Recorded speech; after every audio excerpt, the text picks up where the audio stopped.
পাত পেরে খেলে বুঝবেন, এ তো নয় কোনো খেলা। নমস্কার বন্ধুরা, আপনাদের খুব কাছের ছেলে কলিজামা রান্নাবান্নার তরফ থেকে আবারও স্বাগত। আশা করি আপনারা সবাই খুব ভালো আছেন।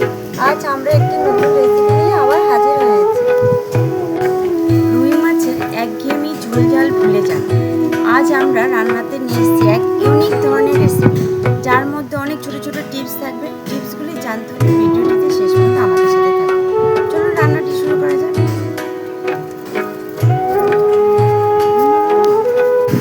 বন্ধুরা, মাছটা আমি আঁশগুলো ছাড়িয়ে নিয়েছি। দেখুন কি দিয়ে ছাড়াচ্ছি, খুব তাড়াতাড়ি এটা দিয়ে আঁশ ছাড়ানো।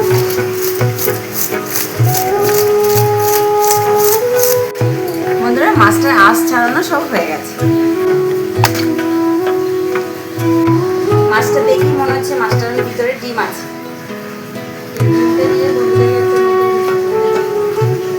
ঠিক আছে, লাগে কি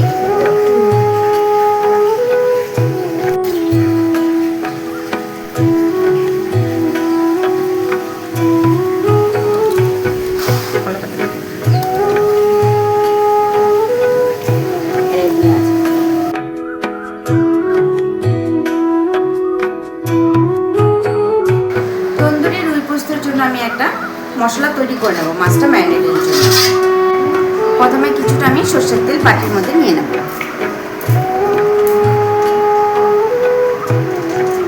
তেলের মধ্যে কিছুটা আমি এখন হলুদ দিয়ে দেবো, হাফ চামচ হলুদ দিয়ে দিচ্ছি। 1 চামচ আদা রসুন বাটা আমি দিয়ে দিচ্ছি। হাফ চামচ আমি গোলমরিচের গুঁড়ো দিয়ে দিচ্ছি।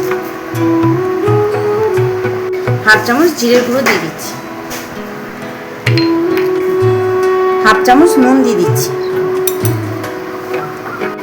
আমি ছোট চামচের 1 চামচ বিট নুন দিয়ে দিচ্ছি। হাফ চামচের কম আমি এখন গরম মশলা গুঁড়ো দিয়ে দিচ্ছি।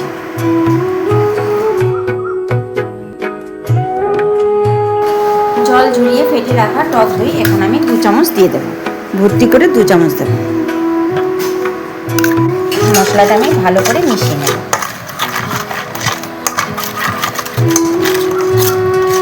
সুন্দর একটা কালার এসে সুন্দর গন্ধ বেরিয়েছে। এখানে 1 কিলো রুই মাছ আছে। রুই মাছটা আমি পুরোটা মশলার মধ্যে দিয়ে দেবো। আর মাছের ডিম হওয়াতে পেটিগুলো একদম পাতলা পাতলা হয়ে গেছে।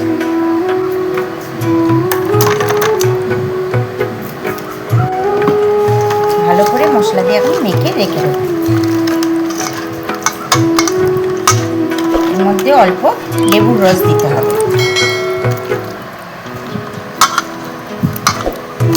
আমি একটা পাতি লেবু নিয়েছি, পুরোটা রসই দিয়ে দেবো।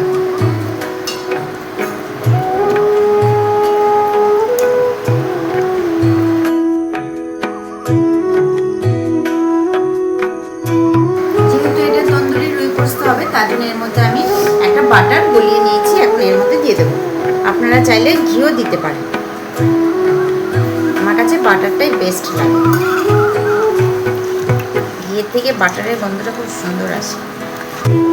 তন্দুরি রুই পোস্তর জন্য এখন আমি মাছগুলিকে তন্দুরি করে নেব।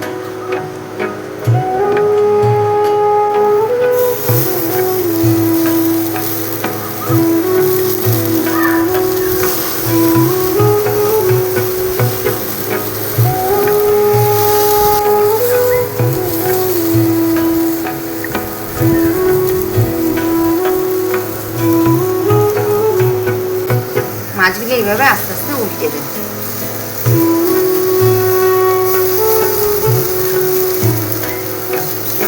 দেখুন বন্ধুরা, মাছগুলি তন্দুরি হয়ে গেছে, কি সুন্দর।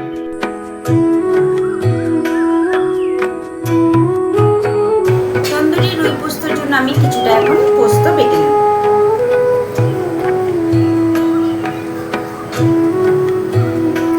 সাথে কিছুটা কাজু বাদাম নিয়ে নিয়েছি, একসাথে বেটে নেব।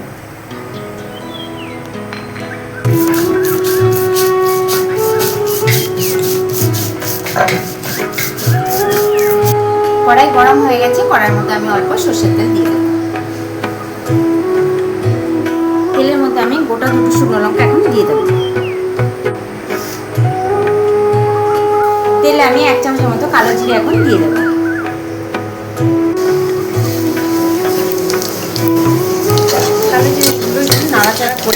মধ্যে আমি পেঁয়াজ দেবো। এখানে মিডিয়াম সাইজের 3টে পেঁয়াজ আছে। পেঁয়াজটা একদম ছোটো ছোটো করে কুচি কুচি করে নিয়েছি।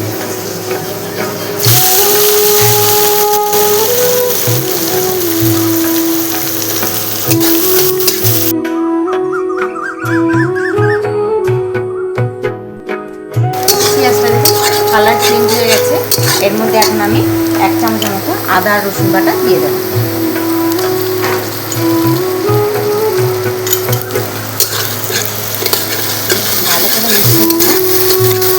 অল্প একটু জল দেবো, রসুন আর আদা পেঁয়াজের সাথে ভালো করে মশলাটা মিশিয়ে দেবো। ছোটো সাইজে একটা টমেটো নিয়েছি, টমেটোটা এরকম ছোটো ছোটো করে কুচি করে নিয়েছি। এটা এখন এর মধ্যে দিয়ে দেবো। 1 চামচ নুন দিয়ে দিচ্ছি আমি এর মধ্যে।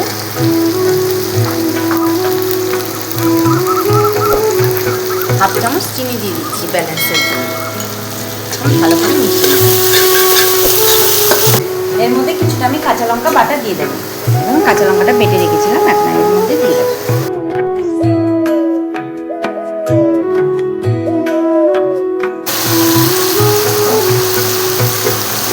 2 চামচের মতো কাঁচা লঙ্কা বাটা দিয়ে ভালো করে মিশিয়ে নেব। মাছ ম্যারিনেট করার সময় যে মশলাটা অল্প ছিল বাটিতে, সেটা এখন আমি কড়াইতে দিয়ে দেবো।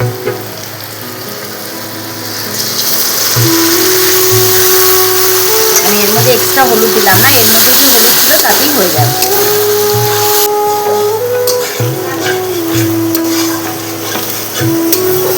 মশলাটা থেকে পুরো তেল ছেড়ে দিয়েছে। এখন এর মধ্যে আমি কাজু আর পোস্ত বাটাটা দিয়ে দেবো।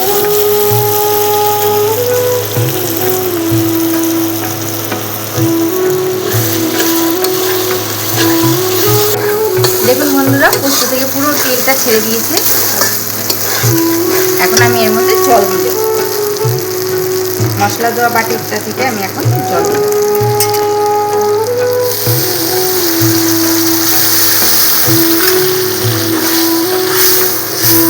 তন্দুরি রুই পোস্তের জন্য গ্রেভিটা ফুটে উঠেছে। এখন তন্দুরি করে রাখা রুই মাছগুলো আমি গ্রেভিতে দিয়ে দেবো।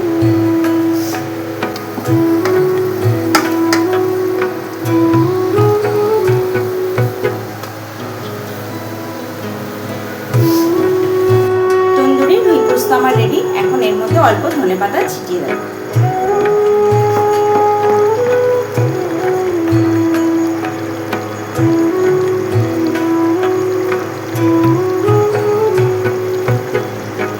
এর মধ্যে আমি 5-6টা কাঁচা লঙ্কা দিয়ে দেবো।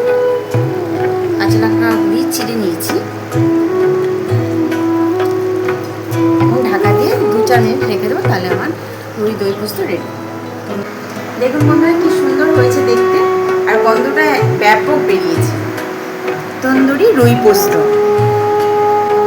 এভাবে ভালোবাসার সহযোগিতা দিয়ে আমাদের পাশে থাকবেন, যাতে আগামীতে আমরা আরও নতুন নতুন রেসিপি নিয়ে আপনাদের সামনে হাজির হতে পারি।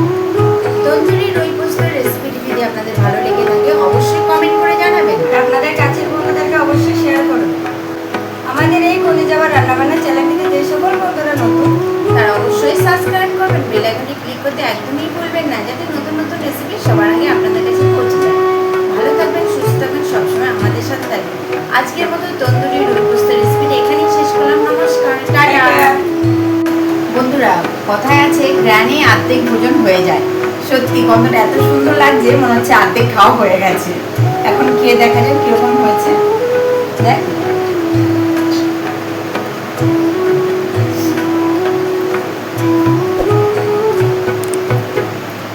দারুণ হয়েছে। মাছটা থেকে এত সুন্দর গন্ধ বেরোচ্ছে, যখনই পুড়িয়েছে তখনই মাছের সাথে একদম ঢুকে গেছে সব কিছু। দারুণ। বাটারটা এত সুন্দর গন্ধ বেরিয়েছে। মাছের ভিতরে মশলার আর পোড়ার গন্ধ, তন্দুরির যে ফ্লেভারটা একদম পুরোপুরি ঢুকে গেছে। এত সুন্দর হয়েছে, চিকেনও হার মানে তেল দিয়ে ভাজতে আর হবে না, এত সুন্দর হয়েছে। মাছ যে আমরা তেল দিয়ে ভেজে রান্না করি তার আর দরকার নেই।